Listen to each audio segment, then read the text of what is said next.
A'udzu billahi minasyaitonir rajim. Bismillahirrahmanirrahim. Assalamualaikum warahmatullahi wabarakatuh.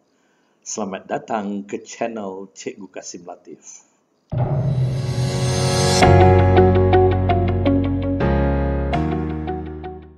Tuan-tuan dan puan-puan, para hadirin serta pelajar-pelajar yang saya kasihi sekalian, dalam segmen yang lepas, saya telah membicarakan tentang badan atau isi sesuatu pertandingan pidato umum. Untuk kali ini, saya akan sambung apa yang terdapat dalam badan atau isi.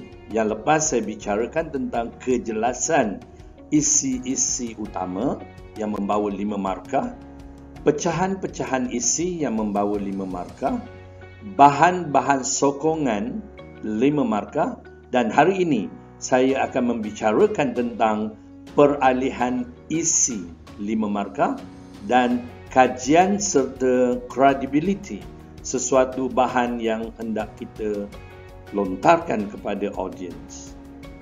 Dalam bahagian peralihan isi yang membawa 5 markah, sebagaimana yang kita sedari bahawa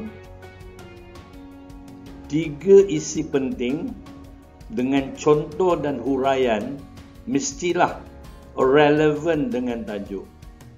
Kemudian antara isi 1, isi 2 mestilah ada kesinambungannya supaya perpautan tersebut memperlihatkan bahawa tidak ada kejanggalan dari segi flow ataupun rentetan ayat tersebut.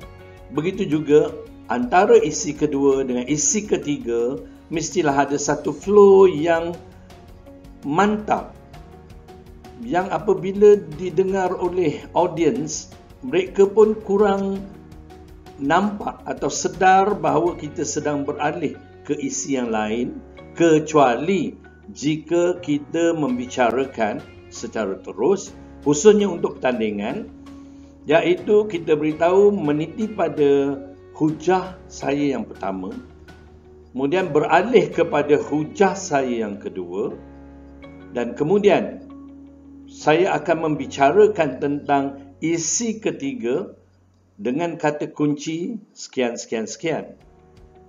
Maka ini akan menjelaskan dengan lebih terang kepada khususnya dalam pertandingan, audiens memang penting, tetapi hakim lebih penting. Kerana hakimlah yang akan memberi markah kepada seseorang peserta. Kemudian beralih kita kepada bahagian yang kelima, iaitu kajian ataupun yang lebih mantap dikatakan sebagai credibility. Apa itu credibility?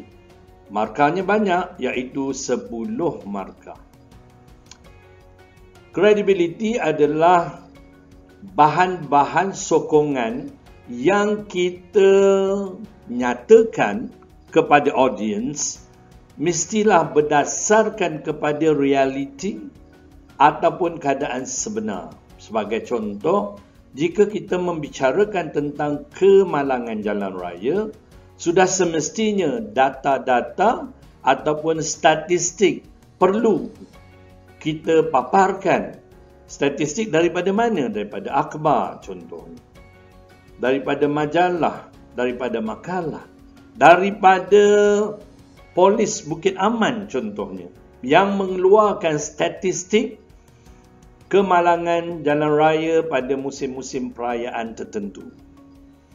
Maka bahan yang kita beri, statistik atau data yang kita beri itu tepat, maka kita katakan data kita itu ataupun segala isi yang kita sampaikan itu mempunyai kredibiliti yang tinggi.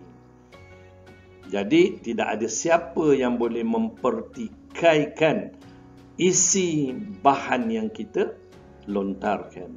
Tuan-tuan dan puan-puan, adik-adik sekalian, selain daripada statistik, kita juga boleh memaparkan data melalui buku-buku tulisan penulis-penulis agung, baik di dalam negara maupun penulis luar negara, dengan memberi quotation. Kemudian kalau dalam bahasa Inggeris, kita terjemahkan ke dalam bahasa Melayu dengan memberikan sekurang-kurangnya nama penulis, tajuk bukunya, dan juga kalau boleh muka surat sekian-sekian. Selain itu, adik-adik untuk mendapatkan bahan yang kita katakan ada credibility, mestilah kita boleh memberikan sebagai contohnya ucapan daripada Perdana Menteri misalnya, menteri-menteri ataupun orang-orang yang berkepentingan. Contoh baru-baru ini berlaku COVID-19. Kita ambil data-data daripada Menteri Kesihatan, data daripada Ketua Pengarah Kesihatan contohnya.